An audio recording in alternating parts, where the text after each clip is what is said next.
বন্ধুরা জানেন কি বাস্তুশাস্ত্র অনুসারে একজন ব্যক্তির একটি ছোট্ট ভুল দুর্ভাগ্যের কারণ হতে পারে।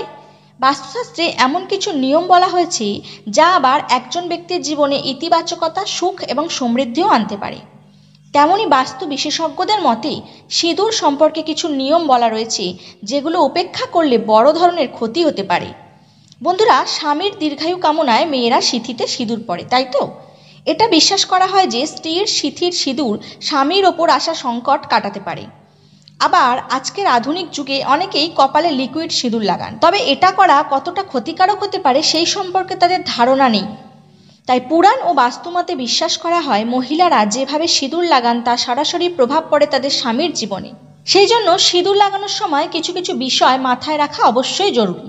চলুন জেনে নেওয়া যাক সিঁদুর সম্পর্কিত কিছু বাস্তু নিয়ম যা মেনে চললে আপনার স্বামীর সঙ্গে সম্পর্কে মধুরতা থাকবে এবং সংসার সুখের হবে। তবে তার আগে জেনে রাখুন সিঁদুরের উৎপত্তি কোথা থেকে। সিঁদুরের উৎপত্তি প্রসঙ্গে নারীবাদী বিশেষত বামপন্থী গবেষকরা বলেন, প্রাচীনকালে নারী যখন পিতৃতন্ত্রের হাতে পুরুষের সম্পত্তি হয়ে পড়ল, তখন কোনো নারীকে অধিকার করার পর পুরুষ ধারালো পাথর বা ধাতু দিয়ে তার কপালে ক্ষত চিহ্ন এঁকে দিত। সেই রক্তাক্ত ক্ষতই পরে সিঁদুরে রূপান্তরিত হয়। এরকম ক্ষত চিহ্ন সহ কিছু কঙ্কালও পাওয়া গেছে। তবে বৈজ্ঞানিক মতেও সিঁদুর পরার কিছু বিজ্ঞানসম্মত দিক রয়েছে।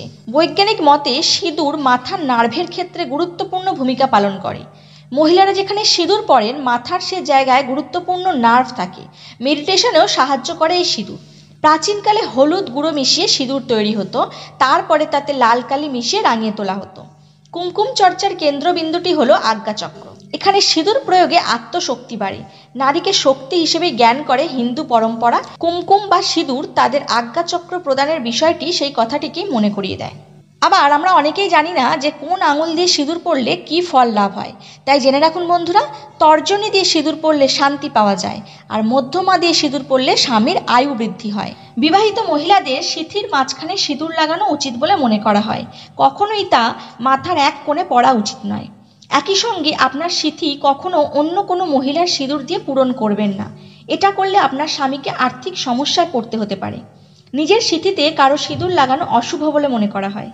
বাস্তু অনুসারে বিবাহিত মহিলাদের সবসময় তাদের স্বামীর কাছ থেকে বা তাদের নিজের টাকায় কিনে সিঁদুর লাগাতে হবে। অন্যের টাকা দিয়ে কখনোই সিঁদুর কিনবেন না। আবার প্রায়ই দেখা যায় মহিলারা স্নান সেরে শৃঙ্গার করেন। তারা সজ্জিত হয়, চোখে কাজল দেয়, চুড়ি, টিপ ও সিঁদুর পরে। কিন্তু সিঁদুর লাগানোর সময় মনে রাখবেন ভেজা চুলে সিঁদুর ভুলেও লাগাবেন না। এতে করে ঘরের সুখ শান্তি চলে যায় এবং মানুষের মনে নানা ধরনের খারাপ চিন্তা আসতে শুরু করে।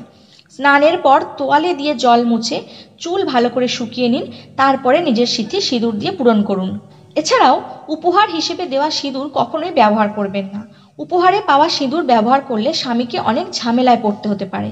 বন্ধুরা, আমি যে বললাম মাথার এক কোণে সিঁদুর পড়তে নেই, তার কারণ কি জানেন?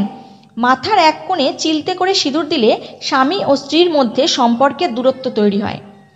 মাথায় সিঁথির মাঝ বরাবর করে সেখানেই সিঁদুর পড়লে তবেই এর ফল পুরোপুরি পাওয়া যায়।